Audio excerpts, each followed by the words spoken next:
it's Kristen. So I'm due to resin my coasters, so I figured I would do a video that shows how I mix my resin and how I pour and coat my tiles with it. So as you can see, I have 2 cups. There are 2 parts to this resin, and I do use the KS resin. You can't see that. Let me move it back. KS resin comes in 2 parts. That's the resin part, and this is the hardener. You mix 1 part hardener to 1 part resin when you mix. So that's what I am going to do, and I do measure by volume. So I pick a mark on my cups. These have several little lines on them, and I pour up to that line. I'm doing 10 coasters for the 4x4 inch tiles and 1 6x6 inch tile. So I'm probably gonna pour about up to here on each cup, and then combine them and mix them together. So you want to definitely keep the bottles separate. One is thicker than the other. The resin liquid tends to be thicker than the hardener. So I'll pour the resin first. You don't need gloves for this part. It's not until you combine the 2 together that they start to make the epoxy. So I just kind of get eye level with the cup and figure out how much I want to pour. And if I have leftover resin, I have molds that I will pour it into so it doesn't go to waste. You don't really need a lot of resin to do the tiles. So I might just go up to the 1, 2, 3rd line here. Maybe I'll do the, yeah.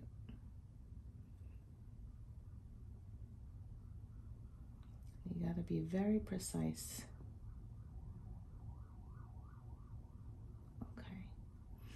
So that's right at the 3rd line, 1, 2, 3, 3rd line of the cup there. It's pretty good. So once I pour that, I'll just wipe off my bottle with a paper towel just to make sure none of the resin sticks to the bottle. And then I will discard that paper towel and get another one to clean off the bottle of hardener. So what you can do if you want at this point, sorry, my hands are all in the way, is you can mark off, that's 3. So you can mark off the 3rd line, 1, 2, 3. So you know exactly where you have to pour to. Yep, that's the 3rd line. So that's where I'm gonna pour to with the hardener, which is the thinner of the liquids.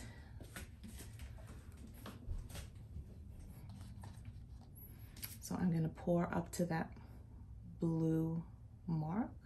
You guys can see this.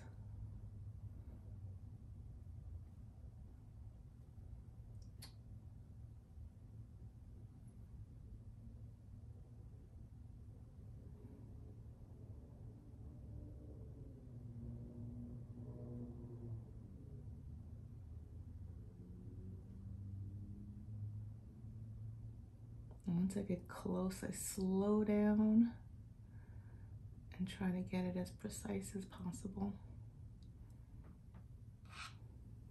There. Okay, so now we have equal amounts of A and B. Actually, there's a little bit more on the left. There we go. So now those are equal. And I wipe off my bottle of hardener, and then I put them both away. Okay.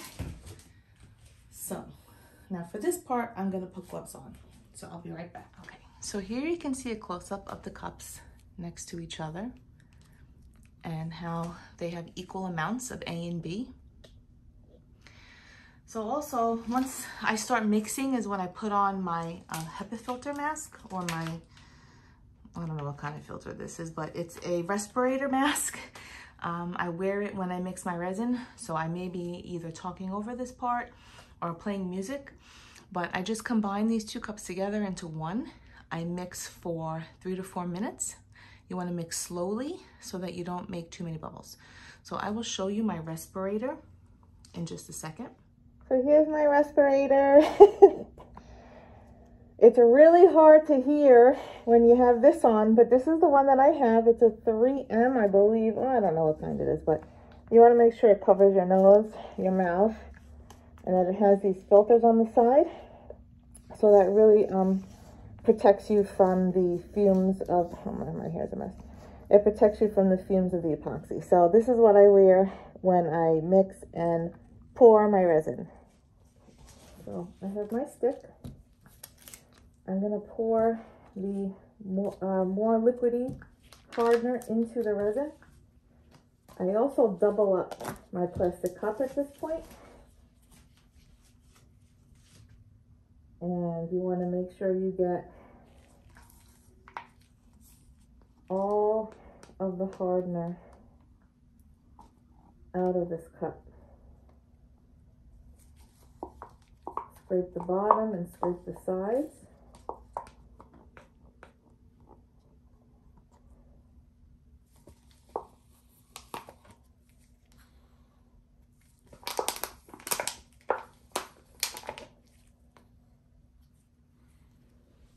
And I just start mixing.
Okay, so here are my tiles. This is actually a stove that we don't use. There's a wooden board on it.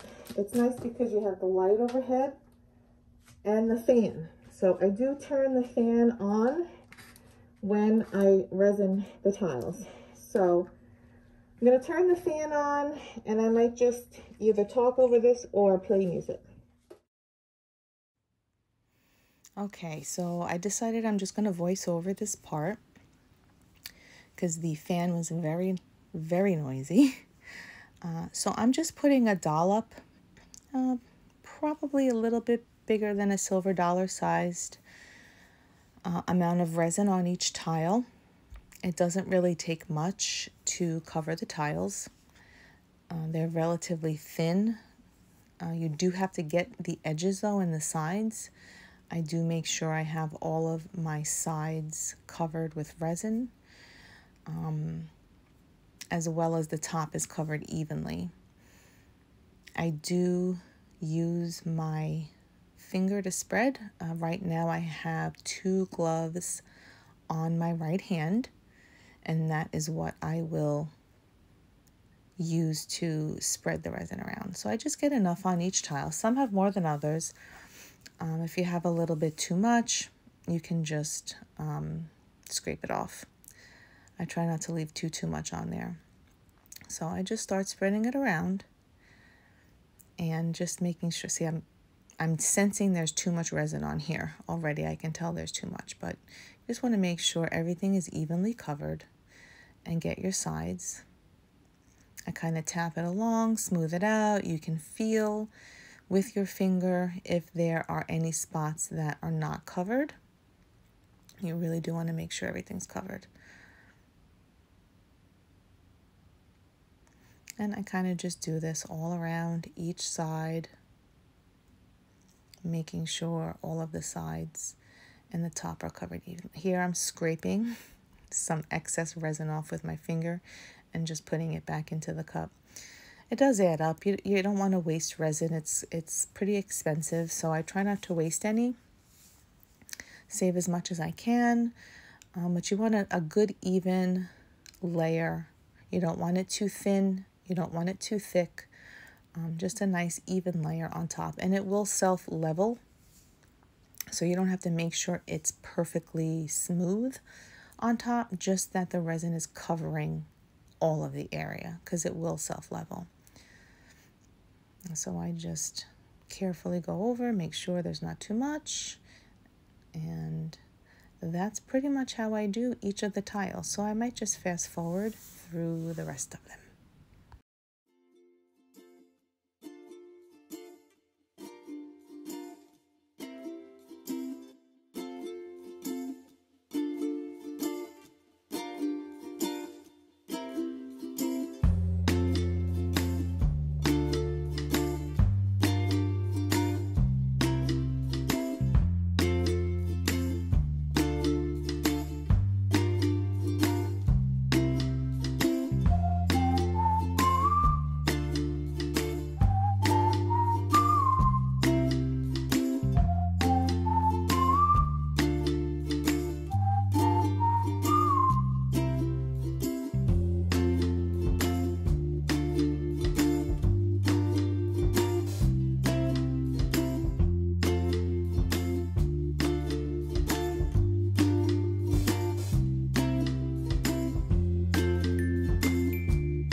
So here's my heat gun. This is a Wagner. It was about $25, I think, at either Lowe's or Home Depot.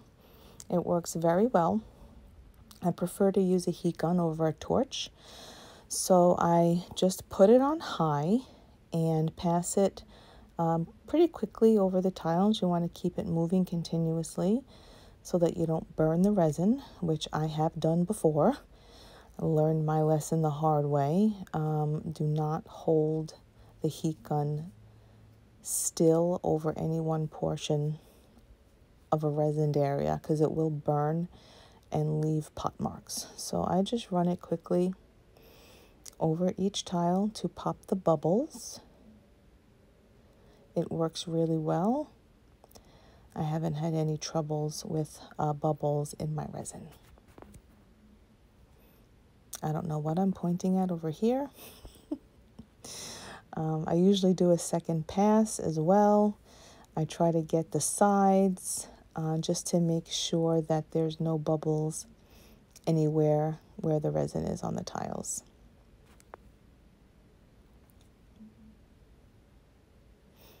I have no idea what I was saying during this part of the video, but here I go doing a second pass, trying to get the sides.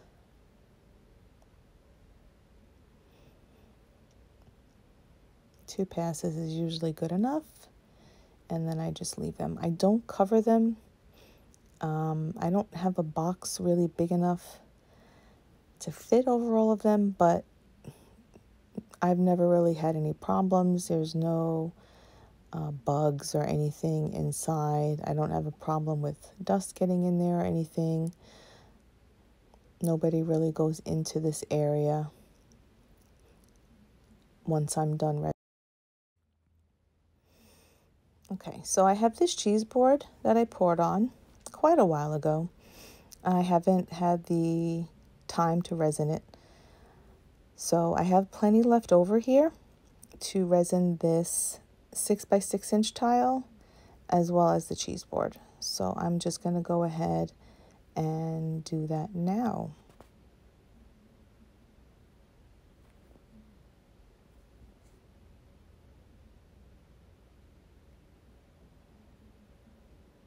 I'll probably put 2 or 3 layers of resin on this cheese board. Do one layer at a time, wait a few days, and then do the second layer, and same thing with the third layer.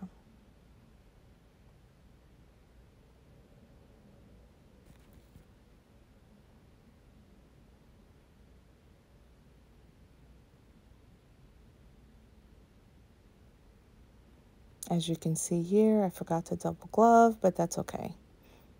I'm usually pretty gentle,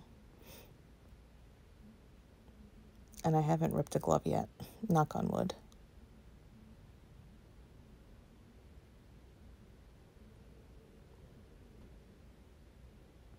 So really you just do the same thing here. You spread it around, you make sure you get your sides, and that's about it. Same thing with the tile. So I'll speed the rest of this up.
Hey guys, I'm back. It's the next day and my resin is dry. So the back looks like this. I tape it up before I pour the paint. Leave the tape on through the resin process, and then I remove it with my heat gun, which is here. So you can see that the paint has gone clear over the edge and about 1/4 of an inch into the back of the tile. So what I usually do is, I know the way I tape, I kind of go like this when I tape. This piece of tape here is the last piece I put down, so it's the one that's on the top. I begin to peel it up a little bit. I try not to go all the way to the edge with this piece, just so that I can lift it up and there's no resin or paint on top of it, to kind of give myself a little bit of a head start in the removal process. I'm gonna switch hands here. I like to hold the heat gun in my right hand. So I just like to peel it up a little bit just to get it started. Because once I heat it up, I like to move pretty quickly to get the tape off, so it comes off smoothly. So what I do is, with my heat gun, I just kind of keep it moving along, but I run back and forth along the length of the side just to loosen that resin up a little bit. And then when you start peeling, it peels really well off. And if you start feeling any resistance, you can just reheat that little section. Like right there, I start to feel it. But you can see just how nice and clean that edge is there from the tape. So I hit a little bit of resistance over here, so I'm not gonna force it. I'm gonna just heat it a little bit more so that I can easily pull it off. There. And if you notice, a little bit of the resin stays behind. You can always use a little knife. Sometimes I just use my fingernail. Heat it up a little bit more, and then you can kind of just use your nail to remove it. So then it's off, and that's it. I continue and work my way around the piece. Before I take the heat gun to it, I just peel up a little bit of the side just to get it going. And then I do the same thing. And just use the heat gun just along the edge a little bit. You don't want to hold it in one place for too long and burn the resin. So once it's heated up a little bit, I carefully peel and it comes right off. Now I don't worry too much if a little bit of the paint comes up. Oh, see, I got stuck right there. That's okay, I can come back and get that. I don't worry if a little bit of the paint comes up, it's bound to happen. That's why I have acrylic paint pens, and I go along and I can kind of paint a little, any areas that the paint has come off. So in a situation like this where I've ripped my tape, I might just go ahead and rip that tape off and just zap this area real quick. And then kind of use my nail. There, see, you can catch where the tape is. And then just peel it off. There we go. And then I just continue the same process all around. Start this little bit off.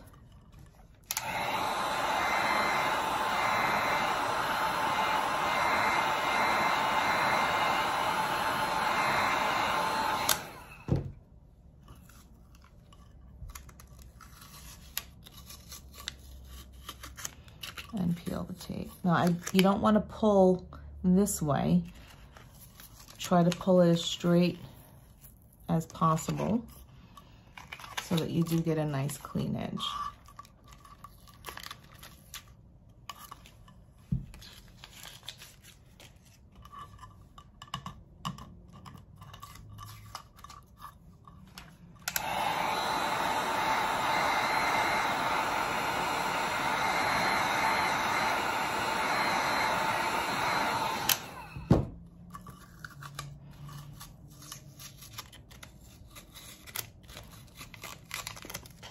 See, again, my tape ripped. If you can get it with your nail, see, that's pushing it a little bit. So I'm gonna just keep this area up a little bit more and come at it from this way. There. Yep, and you end up with a nice clean back, or relatively clean. This is gonna get covered with cork. And see, there's a little area of resin kind of sticking up.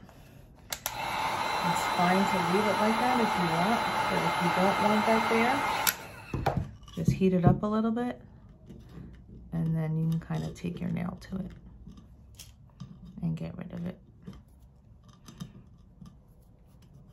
so it's smoother. And there you have it. It's a finished tile with a nice clean back. You can touch up the sides if any of the paint has peeled, and then put your cork on. And that's it. Thanks, guys. Till next time. Bye. Okay, I just wanted to show you how they came out. The resin takes about 12 hours to dry, but it's fully cured in 2 to 3 days. This is one of the tiles I resined. On this view, it looks pretty basic, blue and white. When you turn it to the side is when you see that interference. You see it? It's like a greenish color. And you can see how shiny it is. It came out perfectly, but I love this about the iridescence, how they just come out when you tilt it.